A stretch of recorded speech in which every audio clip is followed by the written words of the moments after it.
الحمد لله الذي جعل شهر رمضان وأنزل فيه القرآن هدى للناس وبينات من الهدى والفرقان. أشهد أن لا إله إلا الله وحده لا شريك له ذو الجلال والإكرام، وأشهد أن محمدا عبده ورسوله نبي الكرام. سبحانك لا علم لنا إلا ما علمتنا إنك أنت العليم الحكيم.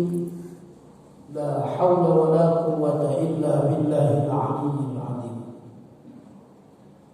Hadirin kaum muslimin wal muslimat, sidang jamaah subuh yang insyaallah seluruhnya dimuliakan Allah Subhanahu wa taala.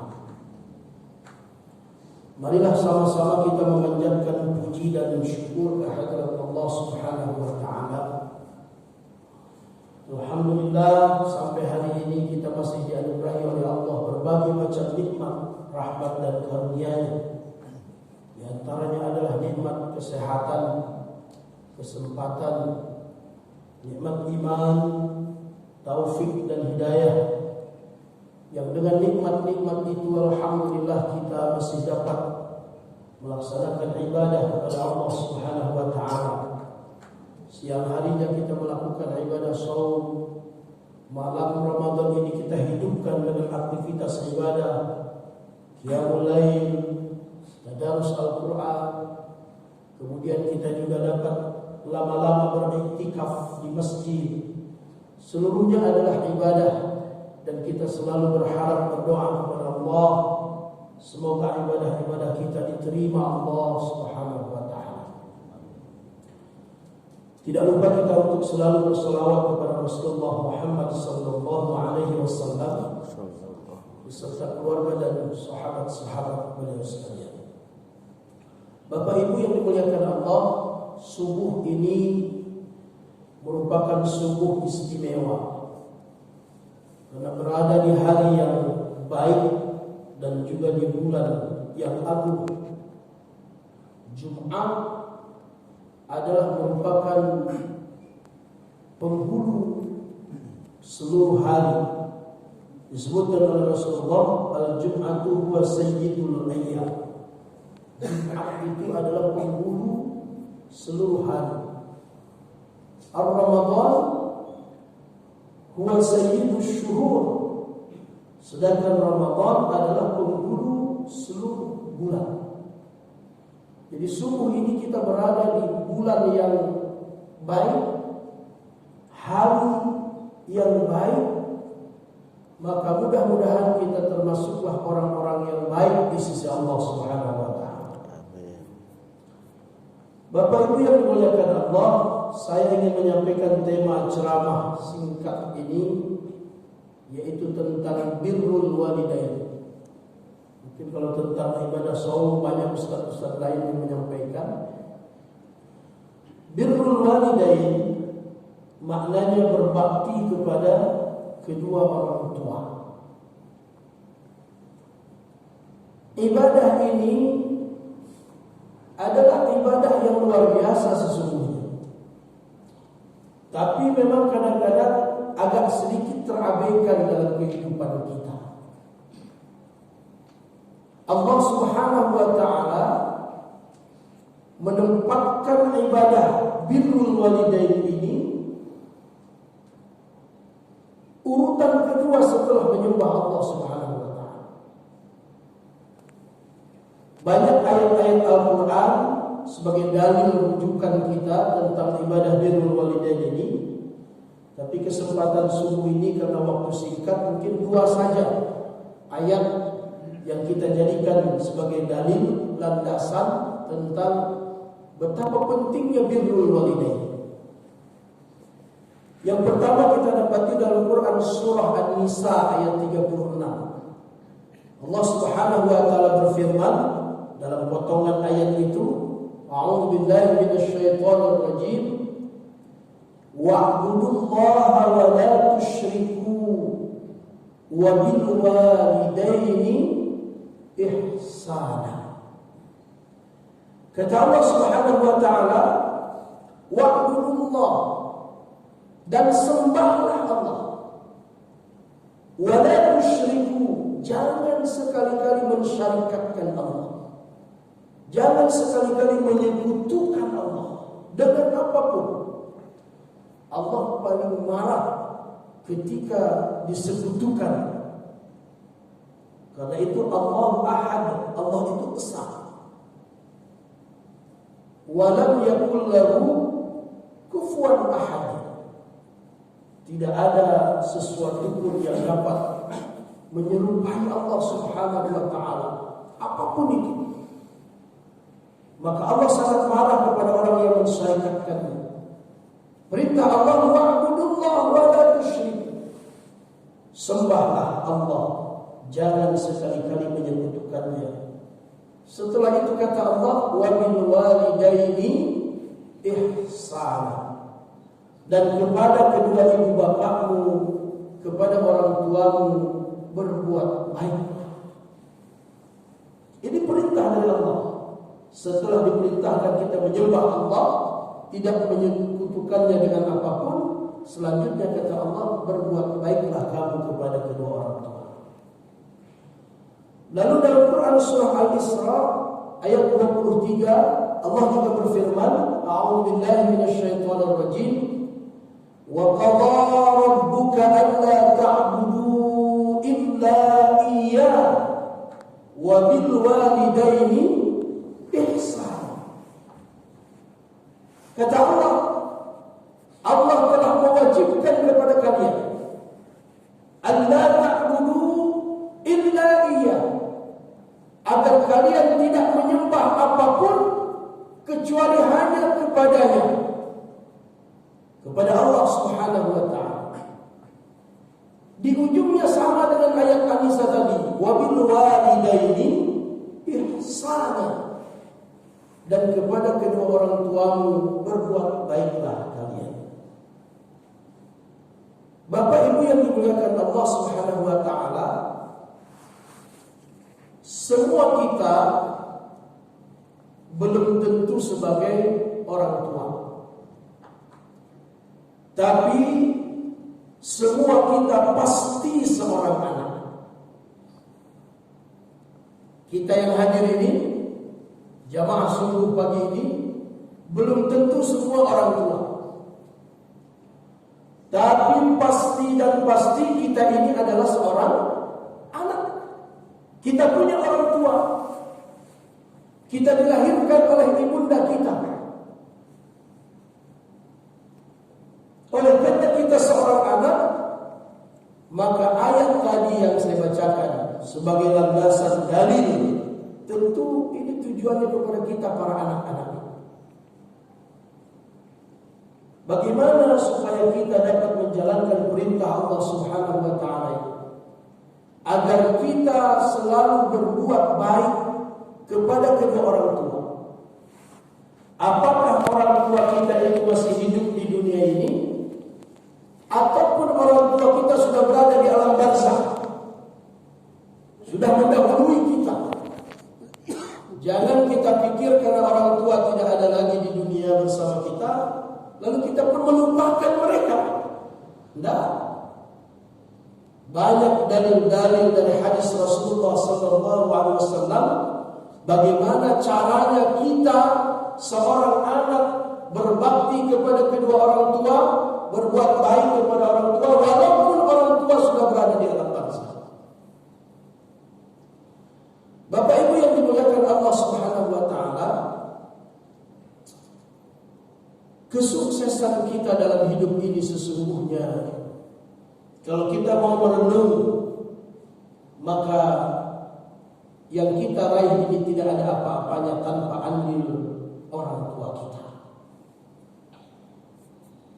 Maka seseorang yang kemudian melupakan kebaikan orang tua, apalagi kemudian dia bukan hanya melupakan kebaikannya, justru menyakiti orang tua, Ini dalam agama kita disebut dengan durhaka.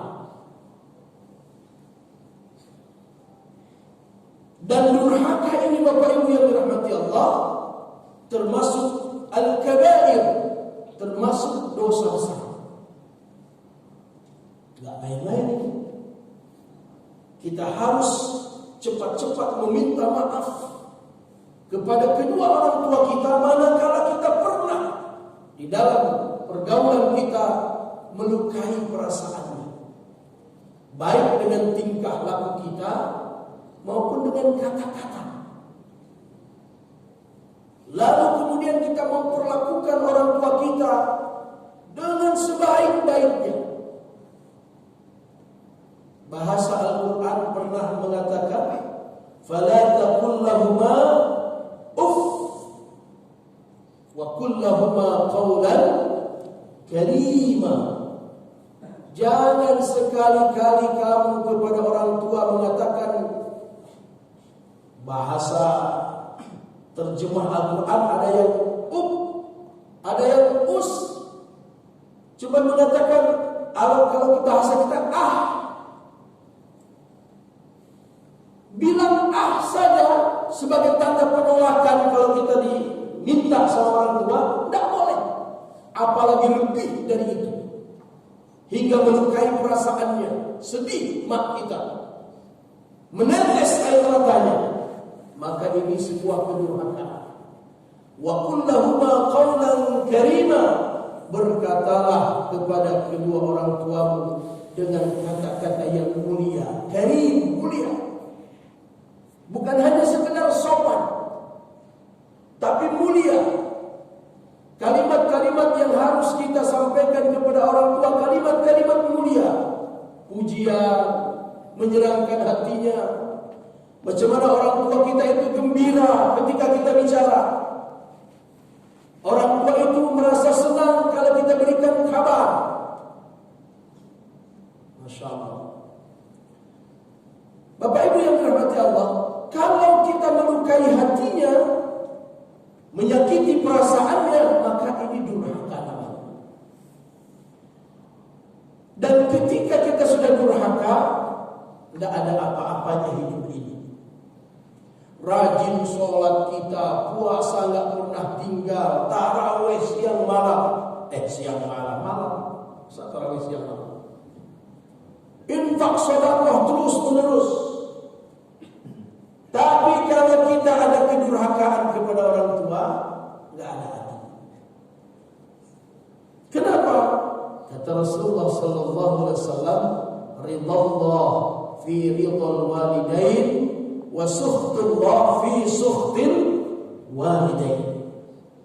Ridha Allah amat sangat tergantung kepada keridhaan kedua orang tua kita. Dan murka Allah amat sangat tergantung kepada kemurkaan, kemarahan orang tua kita. Maknanya apa? Kalau kita lihat orang tua kita itu bahagia lihat kita, Allah ridho sama kita.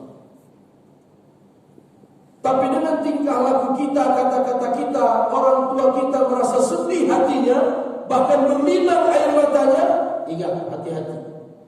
Maka Allah juga murka sama kita. Jangan pernah sakiti hati orang tua kita. Bapak Ibu yang dimuliakan Allah Subhanahu wa taala, semua dosa, semua maksiat itu akan dibalas oleh Allah di akhirat kelak. Tetapi ada dua, kata Rasulullah, di dunia pun sudah Allah kasih DP, persekot, balasan dosa. Semua dosa nanti di akhirat Allah akan berikan siksanya. Tapi yang dua ini di dunia pun Allah berikan sebagai persekot. Nanti di sana ditambah lagi. Dosa apakah itu? Yang pertama, durhaka kepada kedua orang tua.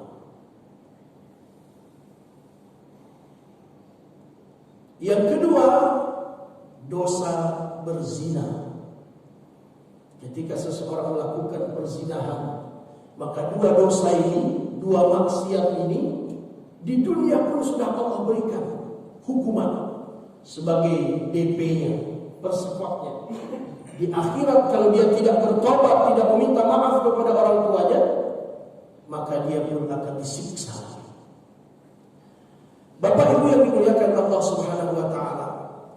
Lalu kebaikan kita kepada kedua orang tua tanpa batas. Tidak ada batasnya. Walaupun kita sudah berkeluarga, walaupun kita sudah punya anak lagi, tapi tetap kita posisi sebagai seorang anak dari orang tua kita. Akan tetapi memang ada sedikit perbedaan antara laki-laki dengan perempuan. Seorang perempuan yang ketika dia masih gadis selalu berbakti mengabdi kepada kedua orang tuanya, maka ketika dia sudah menikah, ketika suami yang menikahi dia mengucapkan ijab qabul dengan orang tuanya, kata orang tuanya, aku nikahkan anakku kepada engkau dengan mahar 15 bayan emas tunai. Atau berapa? Maka ketika seorang laki-laki itu mengatakan, saya terima nikah Fulana, anak kandung bapa, untuk saya dengan mahar sekian, maka kalimat ini adalah kalimat peralihan tanggung jawab dari orang tua kepada suami anak kita. Maka kata Rasulullah SAW, seorang anak perempuan yang semula dia harus tunduk patuh kepada kedua orang tuanya lebih utama, maka ketika dia sudah menikah, dia harus lebih tunduk patuh taat kepada suaminya, baru tetap hormat kepada orang tuanya. Adapun yang laki-laki, kita ini yang bapak-bapak ini, walaupun kita sudah beristri, walaupun kita sudah punya anak keturunan, tapi yang paling utama harus kita perhatikan adalah orang tua kita, terutama ibunda kita. Ada satu kisah menarik, saya ingin sampaikan kisah sebagai landasan kita. Ada kisah yang menyangkut dengan perempuan, dan juga ada kisah yang menyangkut dengan kita kaum laki-laki. Di zaman Rasulullah SAW ada seorang sahabat baru menikah, sedang bulan madu. Tiba-tiba ada panggilan jihad. Diserukan oleh Rasulullah, ayo laki-laki yang kuat-kuat, kita akan jihad ini, besok berangkat.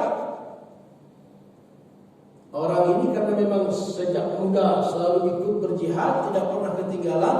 Walaupun dalam kondisi masih bulan madu, dia bilang sama istrinya, abang besok akan ikut Rasulullah berjihad. Pesan abang, kamu jangan keluar rumah sebelum abang pulang dari jihad. Jangan pernah keluar rumah, apalagi pergi jauh-jauh, sebelum abang kembali dari peperangan, dari jihad. Perempuan ini pun anak yang solehah, dia patuh sama suaminya. Berangkatlah suaminya berperang dengan Rasulullah dan sahabat-sahabat yang lain. Maka anak perempuan ini pun di rumah. Beberapa hari kemudian dapat kabar ayahandanya sakit, jatuh sakit. Lalu diutus supaya diberikan kabar kepada anak perempuan ini. Kata orang yang diutus ini, ibu, saya diutus oleh keluarga ibu bahwa ayahanda sedang sakit kritis. Tolonglah untuk dijenguk. Kata perempuan ini, Masya Allah, saya juga sebenarnya kepingin menjenguk ayahanda saya, tapi saya ada amanah dari suami saya tidak boleh keluar sebelum beliau kembali. Tolong sampaikan maaf saya, salam maaf saya kepada keluarga. Maka utusan ini pun kembali. Beberapa hari kemudian, Bapak Ibu yang dirahmati Allah, rupanya orang tuanya meninggal dunia. Diutus lagi seseorang, ibu, ayahanda sudah berpulang ke rahmatullah, sudah meninggal dunia. Pesan keluarga, tengoklah untuk yang terakhir kali. Kan begitu biasanya kita. Tengoklah sebelum dikebumikan, sebelum ditutup semua. Lihatlah wajahnya untuk terakhir kali. Menangis ibu ini. Bukan tidak mau saya melihat, tapi saya teringat amanah suami saya. Maka tolong sampaikan salam maaf saya. Insya Allah kalau suami saya sudah pulang, saya akan takziah. Maka kemudian keluarga pun sebagian ada yang sedikit mungkin marah. Akhirnya tetap dilaksanakan fardu kifayah. Beberapa hari kemudian kembalilah dari peperangan, termasuklah suami ini. Istrinya menceritakan kepada suaminya, bagaimana ini abang? Ketika abang sedang berperang, ketika sedang berjihad, ayah jatuh sakit sampai meninggal dan saya tidak berani untuk pergi karena pesan abang jangan keluar rumah sebelum pulang. Suaminya juga kaget. Masya Allah, istriku, dipeluknya istrinya, mohon maaf dia. Akhirnya diadukan kepada Rasulullah SAW. Berdua mendatangi Rasulullah menceritakan ini. Ya Rasulullah, saya minta maaf yang sebesar-besarnya, terlalu berat saya amanahi istri saya. Saya katakan ketika akan berperang kemarin, jangan keluar rumah sebelum saya pulang. Ternyata orang tuanya sakit, dia tidak pergi karena ingat amanah dari saya. Sampai orang tuanya meninggal, ya Rasulullah, tidak pergi dia. Bagaimana ini? Rasulullah pun menjawab dengan tersenyum, kata beliau, bersyukurlah orang tua yang meninggal itu punya anak perempuan yang soleh, yang solehah, taat kepada suaminya. Dengan ketaatannya kepada suaminya, semua dosa-dosa orang tua yang meninggal itu diampunkan Allah Subhanahu wa ta'ala. Jadi bukan neraka, karena orang perempuan kalau sudah menikah, nomor wahid harus dia taati adalah suami. Maka ibu-ibu tolong, kalau ananda kita yang gadis, yang perempuan sudah menikah, kita jangan menjadi orang yang ketiganya yang suka mencampuri urusan. Ini sering kadang-kadang keluarga pecah gara-gara kita sering terlalu open. Sedikit mengadu anak kita, kok begitu suamimu? Jangan. Tapi justru ketika anak kita mengadu, apa kita bilang? Coba nak benahi, jangan-jangan kamu yang kurang baik sikapmu terhadap suamimu. Bertahanlah nak. Nah, seperti itu. Kasih motivasi anak kita. Jangan sedikit saja mengadu, justru kita pula yang memanasi. Karena apa?